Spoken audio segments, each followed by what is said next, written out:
Welcome to Focus Today. I'm your host, Perry Atkinson. Well, today I have a very special guest in the studio with me today. I have our oldest son, Jason Atkinson, former state senator, author, movie director, movie producer, fly fisherman, cowboy. What am I leaving out here? Well, clearly not a sharp dresser because we dress the same and we don't live at the same house. No, well, there we go. A blue shirt and a black blazer. There we go. But anyway, good to have you, Jason. And we want to talk about a couple of things today. Jason has authored a book, and I think you'll find it to be a fascinating read. And we want to talk about this Inside Out, Stories of Oregon's Stewards, Unsung Heroes of the Land, and where you can get a copy of that, and a little bit later on about a movie entitled A River Between Us. But this book is not only deals with history, but people. And this is a collection of your adventures, basically. Well, the genesis of that book was when I took a break from politics. I started writing. I started writing for the Huffington Post, which was odd. And those I'd write an article and they'd take off, and then I would get contacted, would I write about this or that, and I was asked if I would write about a bunch of public lands issues, and I said, how boring. I mean, why would I wouldn't read an article about public lands even if I had written it. But I made a deal. I said, if you let me go all around the state of Oregon and interview people who feel left out of the debate around fish and wildlife and conservation, and let me ask them their thoughts of some of these national issues like the Water and Land Conservation Fund and some of the offshore issues, and let me write story about it, then maybe I'll think about it. And so it ended up being that I got to write about one of my heroes who's 92 years old, Frank Moore, up on the Umpqua, who stormed the beaches at D-Day, and then he's been married now almost 70 years, and they made a film about him that debuted last year, where he actually, storming the beaches up Normandy, he said, when I come back, if I'm still alive and I get to marry my sweetheart, I'm going to fish there and there and there and there. And he went back and he did it. Wow. And you know, I got to write about a friend of mine and some of the, you know, their views up in Astoria and in Central Oregon and northeastern Oregon. So it was a lot of fun, and then the books incidentally took off. It might be going to Europe next, which is interesting, and so off it goes. Well, a couple questions first. Where can people get a copy?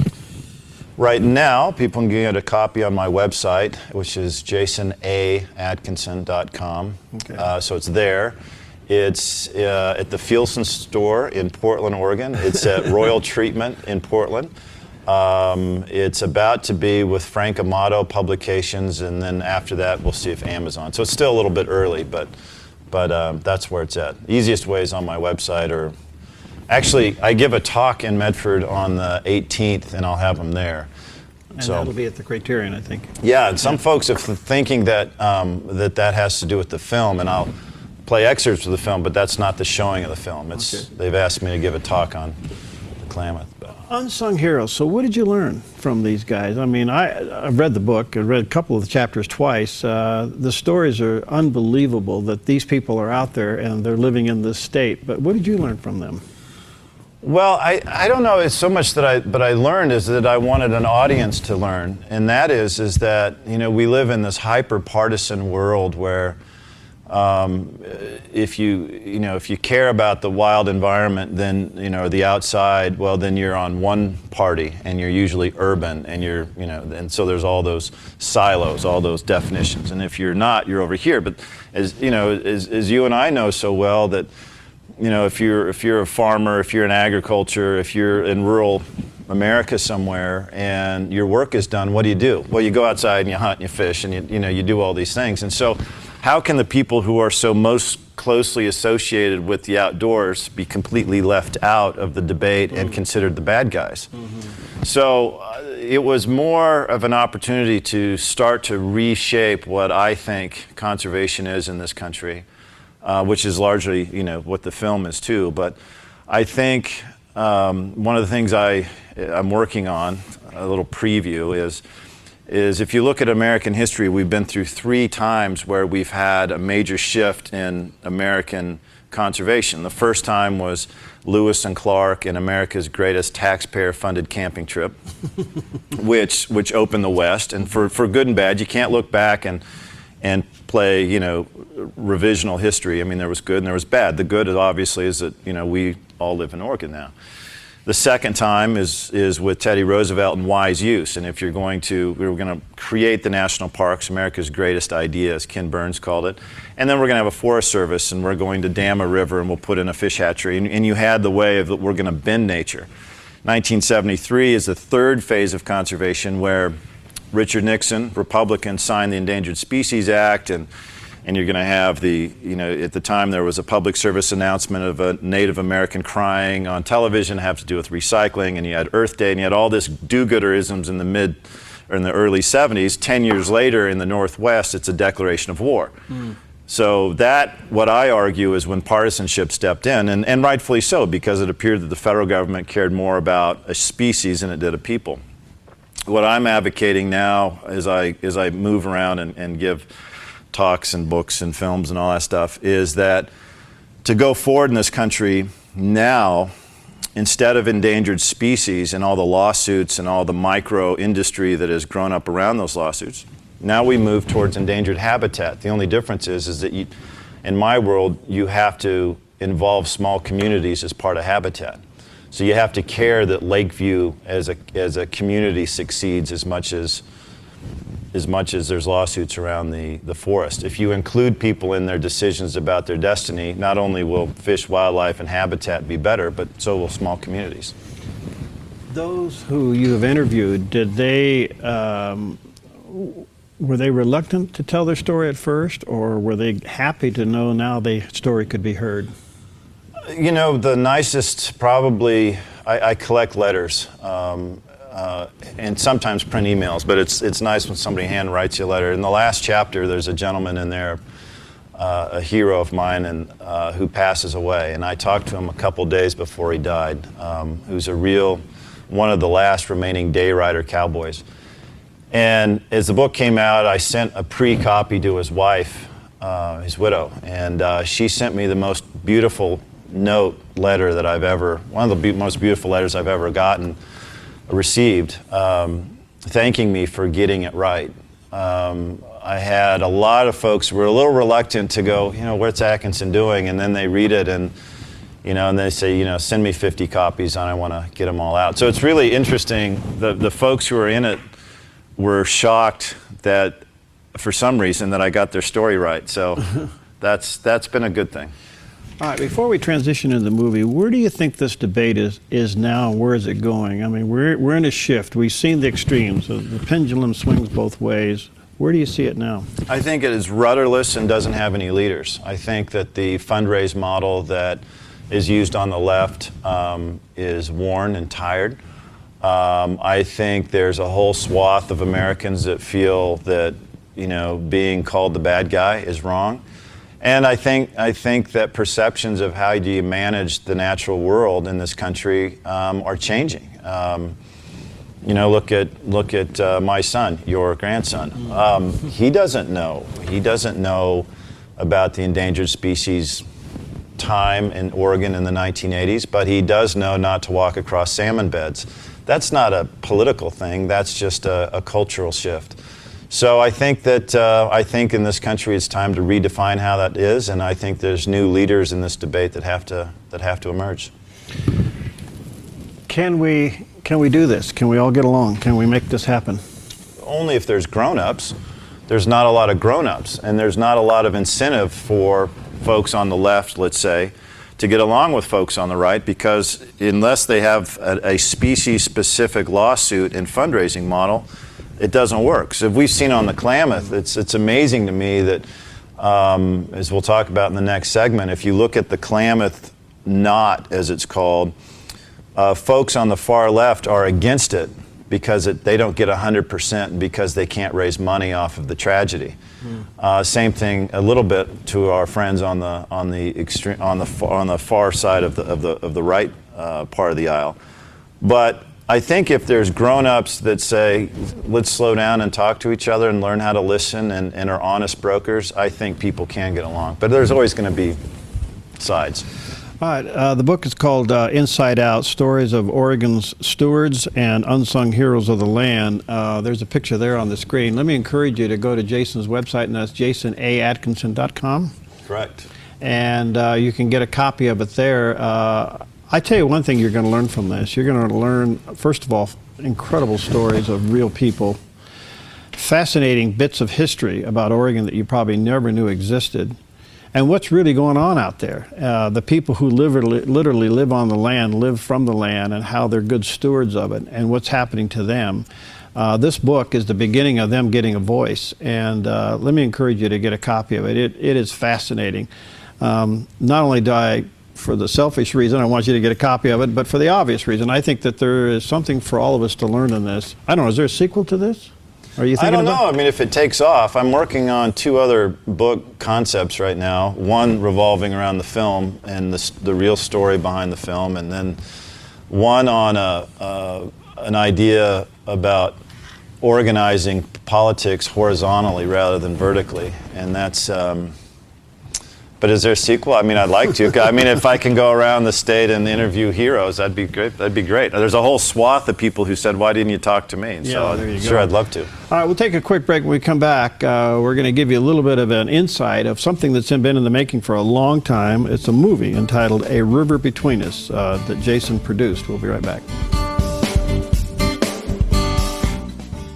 Hi, I'm Paulina, and I work at theDove TV. Did you know that when you support theDove TV, you have a profound impact, not only in our community, but around the world? It's your continued support that takes the inspiration and hope in the programs we produce and makes them available to the thousands of people who are watching these videos online every week. Help bring encouragement and hope to our valley and beyond by making a secure online donation today at our website, thedove.us.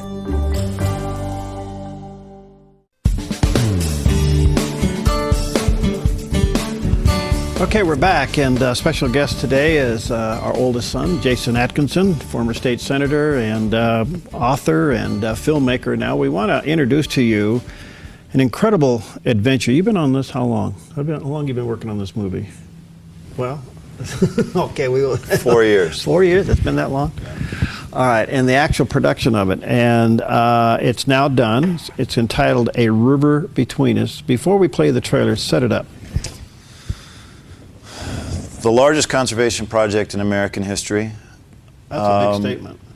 Is a statement that we certainly will back up. It happens to be in southern Oregon, and nobody knows that, which is okay. So there's a reason why we didn't talk about it out loud for so many years as we did it. But the largest conservation project in American history, the longest water war in American history, the most divisive Western politics west of the Rockies, is all tied up in this story. And the story isn't about dams, and it's not about ag, and it's not about politics. The story is, if you heal people, they'll heal the river. And that is a culture shift of a statement. All right, let's play this trailer so you can get a feel for it. It's called A River Between Us.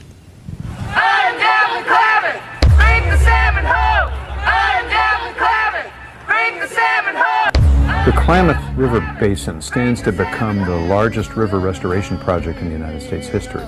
Bigger than the Everglades, bigger than anything we've attempted before. There are communities hanging on by a thread. We have got to have some stability. Anybody who's been seriously involved in water issues in this basin has received death threats. Anyone that could kill and murder hundreds of thousands of fish didn't belong here. It's neighbor against neighbor that really breaks my heart. The federal government put them up the river and they created this whole community based on water, and that's a high desert.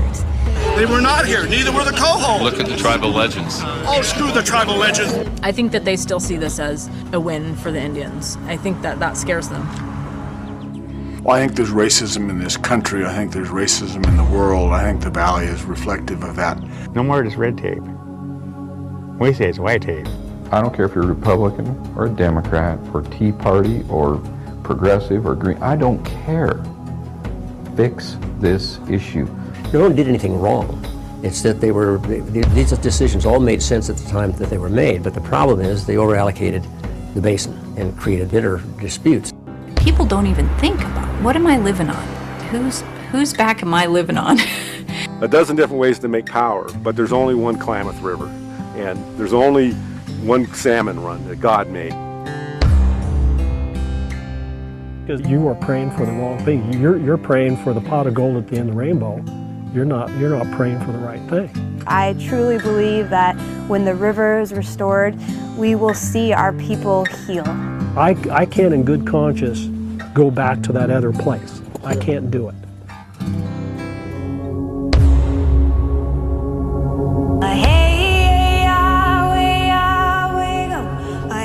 I really do think that if we can succeed in the Klamath Basin, we can succeed anywhere.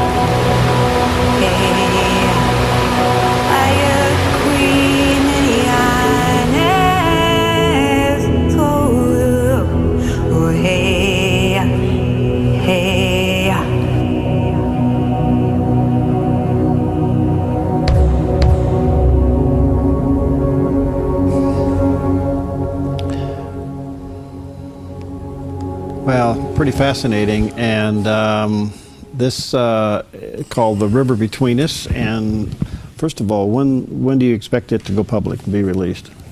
It will play, and I guess this is the first time it's actually been, the trailer's been on televised, so that's a nice little mark. It should be on theDove. It will be shown as the local feature at the Ashland Independent Film Festival at the end of April, which will be the first time it's shown in Southern Oregon.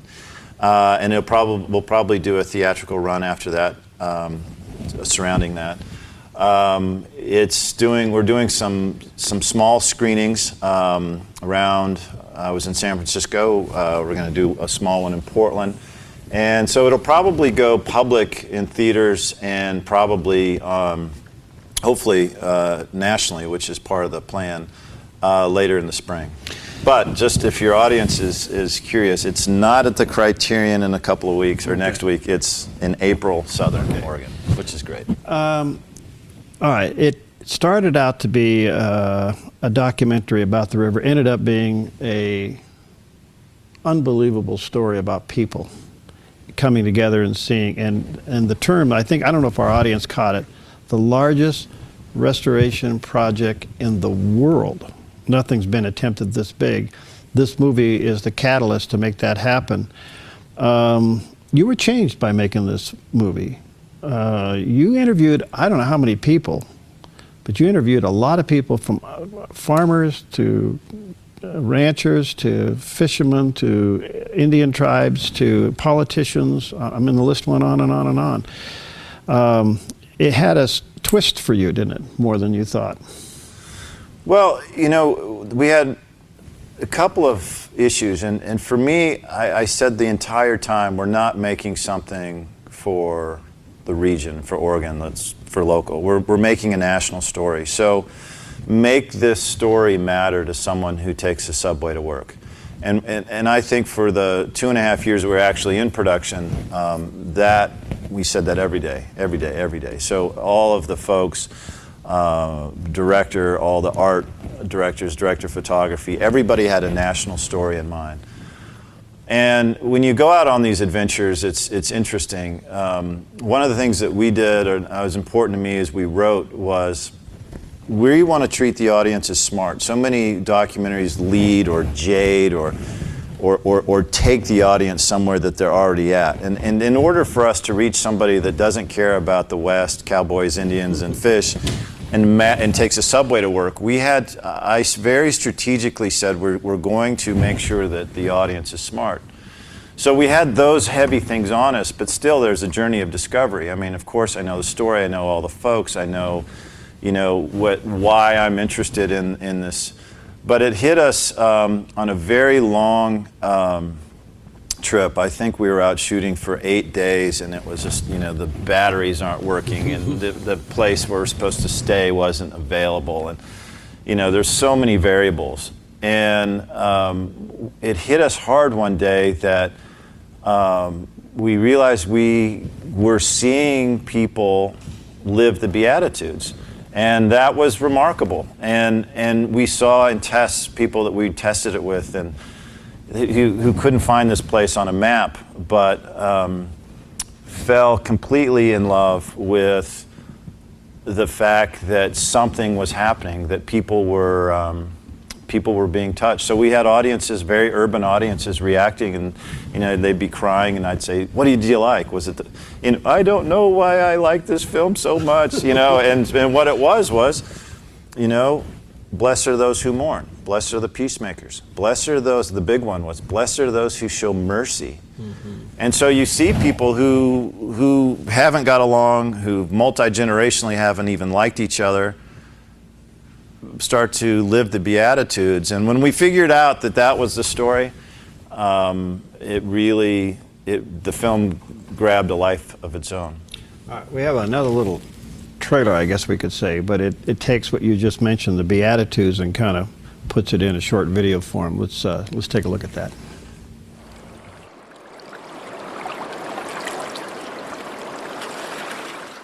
When we started the film, I knew we were making a national film. I wanted to make a people film about this notion, if you heal these people, they will heal this river, which in turn is the largest conservation project ever attempted in our history. And with the belief that these people are the very best in America and represent the very best in America. Well, those are pretty high notions. But what I didn't know starting that I know now is that we really made a film about the Beatitudes, and we were watching people live that out. Blessed are the peacemakers, those who mourn, those who show mercy, those who are humble. They start inheriting multi-generational issues, and they heal at the end by playing out the Beatitudes. And when we realized that, we realized we were sitting on something far bigger than a fish movie, far bigger than a river movie, far bigger than something that's in a documentary. We were actually watching people heal. All right, and we're going to take a quick break. I want to come back because there's definitely a real spiritual thread through all of this. The Beatitude, I think, kind of gives the hint. But in the process of making this movie, you saw that. You saw the walls begin to come down ever so slowly. And they were tested, no question about it. But what could happen if people actually practiced the Beatitudes, and what could happen to a nation, to a region? And I'll have Jason explain that. We'll take a quick break. We'll be right back.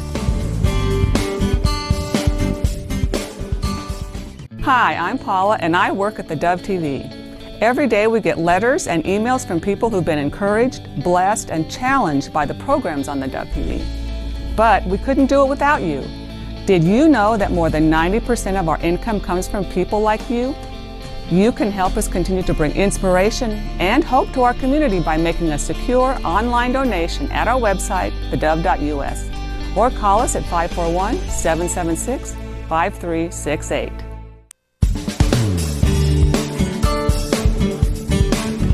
Okay, we're back, and delighted to have our son in the studio with us today, Jason Atkinson. He's authored a book called Inside Out. Let me encourage you to get a copy of this, Stories of Oregon's Stewards and Unsung Heroes of the Land.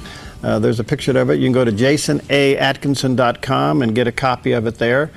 And this is kind of it just says a lot about everything we're talking about here today, but it's also going to give you a part of Oregon that perhaps you may not know exists. And these are people who are out there living and living on the land and good stewards of the land. So get a copy of this book. And then the movie called A River Between Us, which will be released sometime this spring. nationwide. It deals with what could be the largest restoration project in the world, dealing with the Klamath Basin and the Klamath River, from the Klamath Basin all the way out to the Pacific Ocean. But it's really a story about people coming along and getting along. And you mentioned the Beatitudes. We showed you that little clip there, the Beatitudes. So I've seen the movie. I've had a little bit special privileges to see the movie. The hardness between the various players is beginning to break down. Where do you think this is going? I mean, it was pretty phenomenal to see these people realize their destiny's in their own hands, not the government's. Right. Yeah. Since we've got the feature-length portion of the film done, in the last 2 months, we've been testing and working and getting ready to roll it out. But the film has been used to actually hold groups of folks together in this coalition. So you have 46 groups of people. 46. That's hard. You can't get 46 people in the same room to ever agree. They got 46 groups of people over a decade to come together.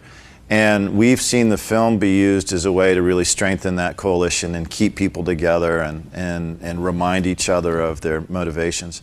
But where it's going is it's just a very clear time in the United States history where the Klamath isn't the issue. The Klamath is the snapshot.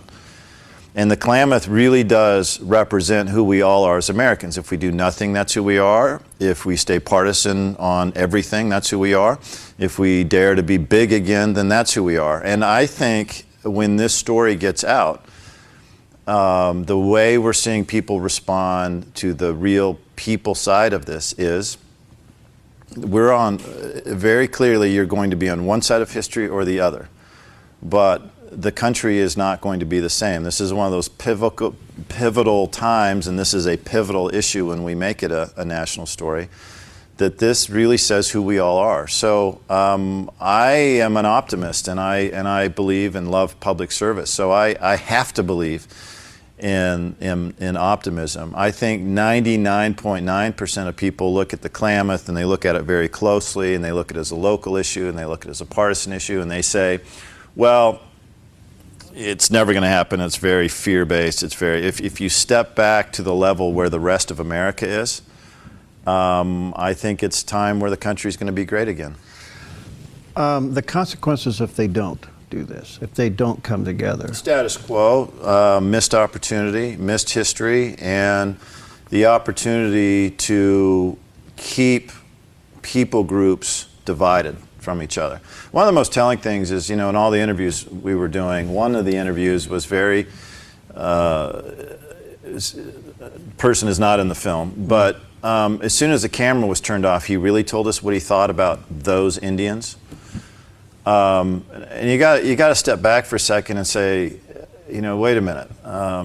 There's a lot of ill that can go around on a variety of sides, or about those environmentalists, about those irrigators, about those ranchers. As long as you separate people like that, it's easy to demean them and to tear people apart.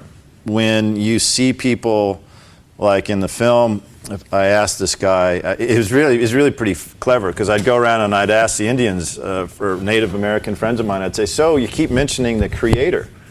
Do you pray to the Creator? Yeah. Well, who is the Creator? Well, it's probably Jesus. Okay.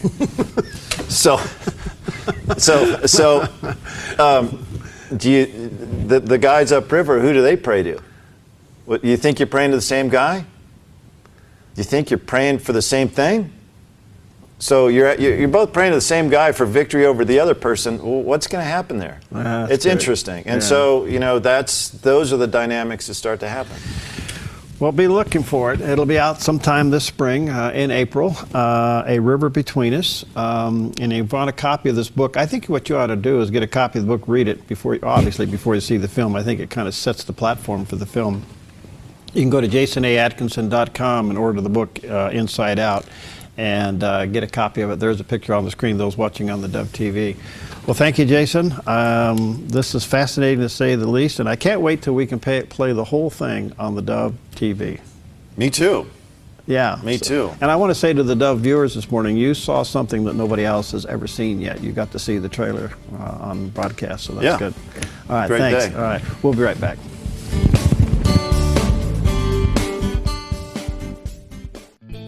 Hi, I'm Daniel and I work at theDove TV. You know, compared to Portland, Seattle, and LA, Medford might be considered a small market, but at theDove, we're excited about the opportunity to make a big impact right here in our community. And you help make that happen. Did you know that more than 90% of our income comes from people like you? You can help us now by making a secure online donation at our website, thedove.us, or by phoning 541-776-5368.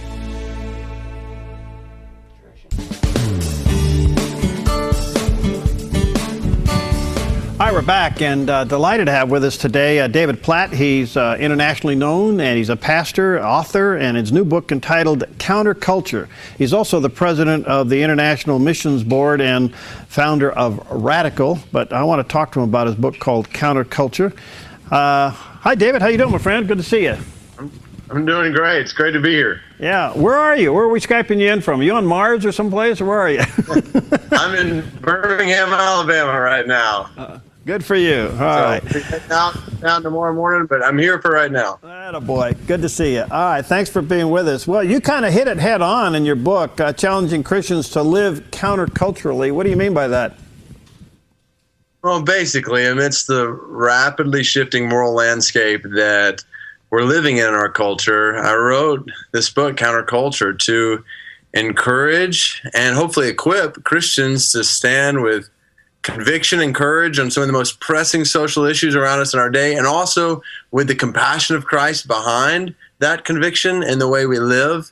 And then at the same time, I'm hopeful that through writing this book, that maybe some non-Christians who read this book will get a perspective on why Christians who actually believe the Bible are so passionate about issues like marriage or abortion or poverty or sex trafficking or religious liberty, and hopefully see a compassion that lies behind what Christians believe.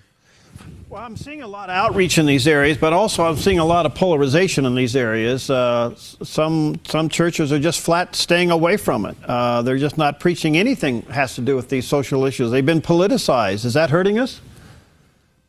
I think so. So one of the burdens that really drove me to write this book was looking out at the Christian landscape and church landscape and seeing on some social issues, many Christians and church leaders passionate, like issues like poverty or sex trafficking, to see evangelicals, younger evangelicals in particular, really passionate about issues like that. But which is something we need to be passionate about. These are major issues in the world around us. At the same time, what concerns me was when the same Christians or church leaders are much more passive about other social issues that are just as, if not in some ways, more important. And it's like we've chosen which social issues we're going to address and which social issues we're going to ignore based on what's most comfortable and least costly to us in the culture around us. So if we speak out on poverty or sex trafficking, the culture is going to applaud us. When we speak out with Christian conviction on marriage or abortion, then we're going to be criticizing the culture. And so my aim in Counterculture is to show us that the gospel doesn't give us the option of picking and choosing which social issues we're going to address and which ones we're going to ignore.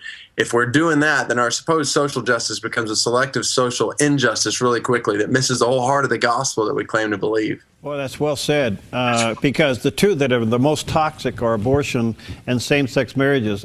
They're just not being touched by the church. We had a petition here in the state of Oregon to ask churches to help us sign to stop state taxes for paying for 8 abortions a day. And we couldn't get enough churches to participate to sign that petition. It just broke my heart. Well, you know, an issue like abortion, I mean, these are issues where I think in many churches we all almost just relegate that to the political realm, and we forget the fact that this is a biblical issue far before it's a political issue, that this is a God issue. This is God's intimate relationship with the unborn, with children he's crafting in the image, in his image, in the womb of a mother, and not just to think through, okay, then what does that mean for us politically, because there are political implications of a biblical understanding of life, but just personally. So that's one of my goals in this Counterculture book, is not just to help us open our eyes to the fact that moral or political neutrality here is not an option on an issue like abortion, but then to take a step further and say, so what can I do? And to look at people around me, the community around me, and say, where are women who are struggling, wrestling with whether or not they should have a child, and how can I come alongside, serve them, care for them, help them raise that baby if necessary, or help them put that baby up for adoption and order that. So children, we want to live, but we also want women to thrive. And so how does that affect the way we live as followers of Christ in a culture of abortion? Are we afraid of persecution or offending people, or both? I think both. I think nobody likes to be rejected, and it's good that we don't go seeking persecution by any means. But the reality is, and Christ made it clear, as we follow him, it's going to be costly for us in the world around us. It was costly for him, and he says, you're fooling yourself if you think that it's not going to be costly for you. And so that hits at the core issue then. Is Christ more important to us than our comforts? Is obedience to him and reflection of him more important to us than our reputation in the culture around us? And this is a question every one of us has to address in our own lives. The flip side of this, David, is have we overemphasized grace? And that's tough for me to say, because I understand grace, and we preach grace, obviously, but do we do it at the cost of not standing for what the Bible really says? Well, I've always been I've benefited from, learned from, been shaped in many ways just by the way Dietrich Bonhoeffer spelled out costly grace. And for him to do that in the culture he was in the midst of Nazi Germany around him, and to think through, all right, so grace, free love from God, unconditional grace, mercy, not based on anything I can do, but on everything God has done for me. But then what does that lead me to do? It leads me to give my all in following Christ. And that has huge implications for my life and the culture around me. And so I think it's not even a matter of overemphasizing grace. It's a matter of misunderstanding grace and not realizing that grace leads to action. And those who have Christ in them, who have the love of Christ in them, are then compelled to make the love of Christ known to people around them. And so if we're compelled to make the love of Christ known, then that affects the way we think about issues like poverty, sex trafficking, abortion, marriage, and everything in between. All right, I want to deal with the subject of pluralization, the plurality of religions, and somehow Christianity just being thrown in there as one of them. All roads lead to heaven. We're all believing in the same God. What are we doing by allowing ourselves to be grouped into that? Well, I think there's increasingly in our culture a picture that just says, okay, they're all religions fundamentally the same, superficially different. And I think this is where we need to be wise in the way we approach that kind of idea, philosophy that's everywhere around us, in showing some of the uniquenesses of Christ. First of all, showing them with our lives, but then as we have an opportunity to speak about the uniquenesses of Christ. I mean, it's even commonplace. I think about the last week and how there have been statements that have virtually equated radical Islam with just radical types of all types of religions. And what we don't do is we don't pause to stop and think, okay, well, what are the beliefs that are driving this or that action? And to really ask, are they the same? And this is what we're losing. I think about Muslim friends that I have, for example, who I respect and care for, but we disagree passionately about fundamental issues. They clearly believe Jesus didn't die on the cross and rise from the grave. I do believe that Jesus died on the cross and rise from the grave. And I think those are serious issues. And I think there's a way for us to care for each other, love each other, respect each other, but not say, well, in the end, we're just believing the same thing. Because the reality is we're not. Now, that doesn't mean we can't have dignity in our disagreement with each other, but there is disagreement. Has the Nehemiah spirit died? In other words, we have a trowel in one hand and a sword in the other. We continue to build and add to the kingdom, but we also have to defend it. I don't know if we understand persecution, and are we really willing to pay a price for our faith in America now? I think that question is coming obviously more and more and more to the forefront. Our brothers and sisters around the world experienced persecution of much more severe kinds. I mean, I think about a friend of mine, Ian, in North Africa, who, if the wrong person finds out that she's a follower of Christ and is telling others about Christ, she'll immediately have her throat slit. And so thankfully, we're not in that kind of picture. But I guess that's the question. With decreasing religious liberty, with increasing cost of following Christ, and there's numerous examples. I mean, you just think about recently the Atlanta fire chief who was fired because he expressed what Christians have believed for 2,000 years about marriage, and so he lost his job. So are we willing to lose some things in our culture in order to stand strong on Christian conviction? And I'm hopeful, and that's part of why I wrote this counterculture book, is to encourage Christians that to stand with courage and conviction and compassion, believing that Christ is worth it. He's worth more than anything this world has to offer us. So in essence, what you're saying, David, is you're encouraging people to embrace persecution for the right reasons. Exactly. I'm encouraging people to follow Christ, pursue Christ, stand with conviction on the words of Christ, not change beliefs according to changing cultural tides in order to accommodate culture, but to stand with conviction, but knowing that there's going to be cost that comes with that. So part of that is recognizing some of our history. I mean, there's a lot of people, now they've been designated as saints, who have been given their lives. They've been persecuted. I mean, there's a lot of people who have paid the ultimate price for their faith and continue to do so this day. It hasn't quite come to that level in America, but boy, you see signs of it may be there. But what about looking into some of these people and what they paid to stay faithful? Can't we learn from that? I think there's much to learn. You take a chapter like Hebrews chapter 11, it just gives us this hall of faith and those who've gone before us. And at the end of that chapter, you see this list of people who, some of them who experienced great victory, others who were beheaded. And so this is the beauty of the gospel, is that for the last 2,000 years, it has been resilient through changing cultures, and it has stood the truth of time. It is timeless truth from God. And so that's the question. We've got over 100 Christians around the world are killed every month in the name of Christ. And so we have brothers and sisters we can look to around the world who beckon us to, as we might face, again, not on the same level as many of them are facing, but on increasing level, costs of following Christ and proclaiming Christ in our culture. I hope that we'll find encouragement from those we see in Christian history as well as those around us to stand with compassion on the truth that we know in Christ.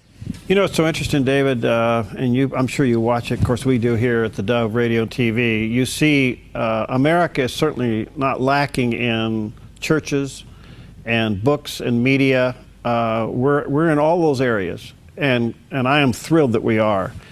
The question that has to be asked, we don't seem to be turning the tide in our culture. We don't seem to be pushing back. We're losing ground. And I don't know, you're talking about a counterculture. Are we heading towards some kind of a conflict, or do you think we really will change things? I look in Christian history and I see some of the times where the church has thrived the most has been times when it's been in a small minority even. I mean, that's how the whole picture starts in the book of Acts and through the first couple centuries of Christianity and at other points throughout Christianity. And so here's my confidence really doesn't lie in whether or not the culture is going to change in this way or that way. My confidence lies in the fact that Christ's truth will stand the test of time, and those who trust in his truth and show his love as an expression of that truth can rest confident that no matter if culture continues to be more increasingly adversarial to Christian belief, or if there's some kind of change in tide, that our confidence is still in the same place, our anchor is still in the same place. And that's what gives us a ballast to stand on and thrive in, regardless of what's happening in the culture around us. You know, you make a great point there, and that is that at the end of the day, the conflict between the culture and Christianity actually has become an opportunity for us to lead people to Christ. Two questions are being asked. what is truth and who can I trust? And as crazy as the world gets every day, those two questions become more and more predominant in the minds of people. And the answer is the gospel and Jesus. I mean, that's the truth, and that's who you can trust. So in spite of the fact we may not be pushing the culture back, what an opportunity to win people to Christ. And the whole discussion about homosexuality and gay and lesbian that goes around that.